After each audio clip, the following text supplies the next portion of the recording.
আসসালামু আলাইকুম বন্ধুরা, আমার হাতে Redmi Note 7 একটি সেট। এই সেটটার মধ্যে এই লোগোটা আসার পরে চলে যায়। এর জন্য আমরা প্রথমে ফ্ল্যাশ করছি, ফ্ল্যাশ করার পরেও একই সমস্যা। তো অনুমান করছি যে এটার কোনো একটা আইসি শর্ট থাকতে পারে। তো এইটার শর্টটা কোথায় আছে, কিভাবে সারা যায়, তার বিস্তারিত আলোচনা করার চেষ্টা করবো। ইনশাল্লাহ শেষ পর্যন্ত আমাদের সাথে থাকবেন। আমরা এখানে লক্ষ্য করছি যে কিছু ফাঙ্গাস দেখা যাচ্ছে। তাহলে আমাদেরকে প্রথমে এই ফাঙ্গাসগুলো পরিষ্কার করার চেষ্টা করা লাগবে। এই ফাঙ্গাস থেকে শর্ট হইতে পারে, অথবা এরপরে যদি কোনো ক্যাপাসিটর শর্ট হয়ে থাকে সেগুলো থেকে আমাদের শর্ট সারানোর চেষ্টা করব। আমরা এখন টিনটা ভেঙে এর ভিতরে ঢুকে এই ময়েশ্চারগুলো পরিষ্কার করব। তো এখন আমরা লক্ষ্য করছি যে ওই আইসির পাশে সামান্য কিছু ফাঙ্গাস দেখা যাচ্ছে।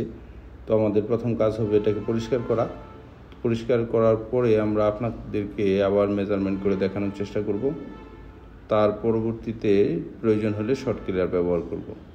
তো আমাদের এখানে রিডিং একেবারে কম আসছে, এগুলো 400-500-র উপরে থাকার কথা রিডিংগুলো। এই 10 আসছে, 11 আসছে, তারপরে 06। তো এখানে রিডিং একেবারেই কম।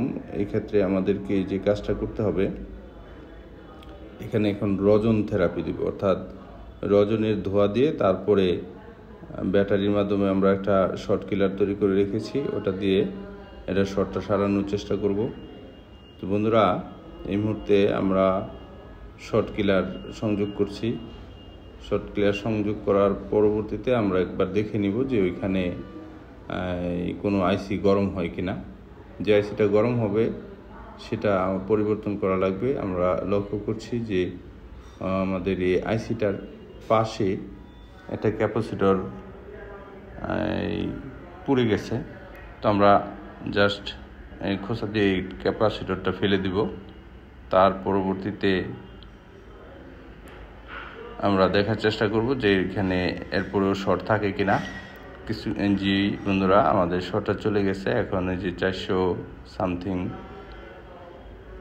রিডিং আসছে, তার মানে আশেপাশের ক্যাপাসিটরগুলো যে শর্ট ছিল সেই শর্টটা চলে গেছে। তো এইভাবে আমরা যে কোনো মোবাইলের শর্ট সারাইতে পারি।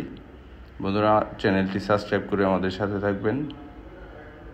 আমাদের সেটটা ওপেন হয়ে যাচ্ছে, দেখা যাক। প্রথমে এই লোগোটা ছিল সর্বোপরি, মিউ যেহেতু চলে আসছে, এখনও যায়নি। আমাদের সেটটা ইনশাল্লাহ রান হয়ে যাবে। সকলকে ধন্যবাদ।